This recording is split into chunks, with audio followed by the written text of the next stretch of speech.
नारद मुनि नारायण नारायण का जाप करते हुए पहुंच गए अपने प्रभु के लोक यानी कि वैकुंठलोक। वहां शेष शैया पर भगवान विष्णु विश्राम कर रहे थे और विष्णुप्रिया भगवती लक्ष्मी चरण कमल चापन में मग्न थी।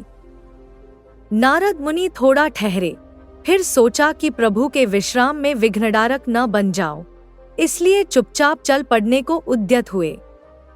प्रभु को अपने भक्त का इस तरह से जाना नागवार गुजरा और उन्होंने नारद मुनि को रोका। प्रणाम निवेदन के बाद नारद मुनि ने अपने आने का उद्देश्य बताया। प्रभु, धरती पर इंसान त्राहि कर रहे हैं। हर जगह भूखमरी, महामारी, विस्फोट, गरीबी जैसे रावण अपने 10 मुंह खोले इंसानों को अपनी उद्राग्नि में भस्म करने को तैयार खड़े हैं।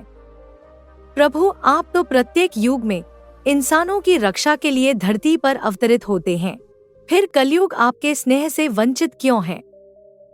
देवर्षि, हम कलयुग में भी मृत्युलोक पर अवतरित होंगे, पर अभी सही वक्त नहीं आया है।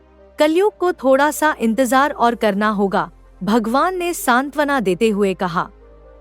प्रभु, तब तक तो देर हो जाएगी, धरती नष्ट हो जाएगी, आपको अभी ही कुछ करना होगा।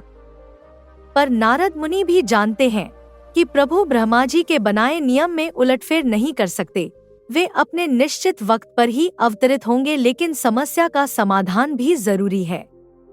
आज्ञा लेकर भगवती ने निवेदन किया कि तब तक वो और गणेश जी धरती पर जाकर मनुष्यों को धन और बुद्धि दे आते हैं, जिससे कुछ हद तक तो उनके संकटों का निवारण हो जाएगा।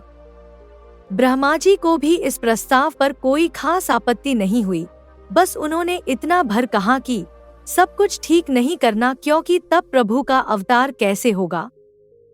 प्रभु का अवतार नहीं होगा तो विधाता के लेख में खामी आ जाएगी, फिर मृत्युलोकवासी उनके कृति को अमिट नहीं कह सकेंगे।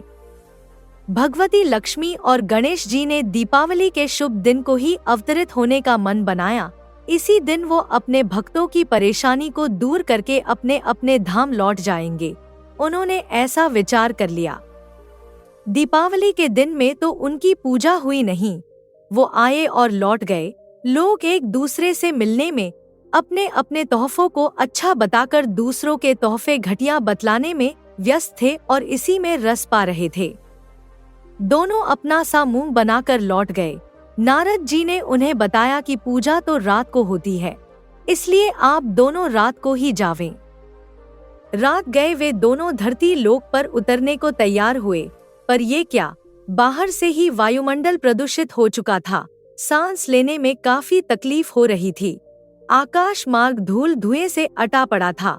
जैसे तैसे बहुत मुश्किल से उन्होंने यात्रा जारी रखी और वो डर भी रहे थे कि जाने धरती निवासियों पर किस दानव ने आक्रमण कर दिया होगा। खैर, जैसे जैसे वो निकट पहुंचते गए, परेशानी बढ़ती गई। अब तो आग के गोलों से भी सामना करना पड़ रहा था। कानों को फोड़ती आवाजें, आगे के गोले, दम निकालता धुआं। एक बारगी तो उन्हें महसूस हुआ कि पृथ्वी पर 5वां विश्व युद्ध छिड़ चुका है।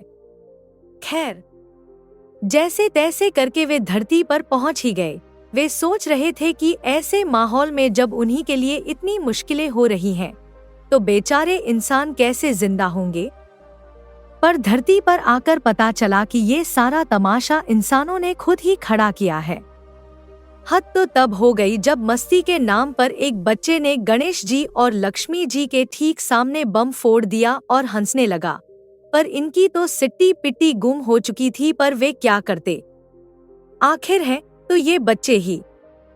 बच्चों के साथ बड़े भी उनका उपहास उड़ाने से ना चुके। ये सब देखकर दोनों का मन अत्यंत ही दुखी हुआ और वे अपने धाम लौट गए। भगवान विष्णु से दोनों ने मिलकर कहा कि प्रभु, आप धरती पर अवतरित मत होइएगा, क्योंकि इस बार इंसान का दुश्मन कोई दानव नहीं, वे खुद हैं।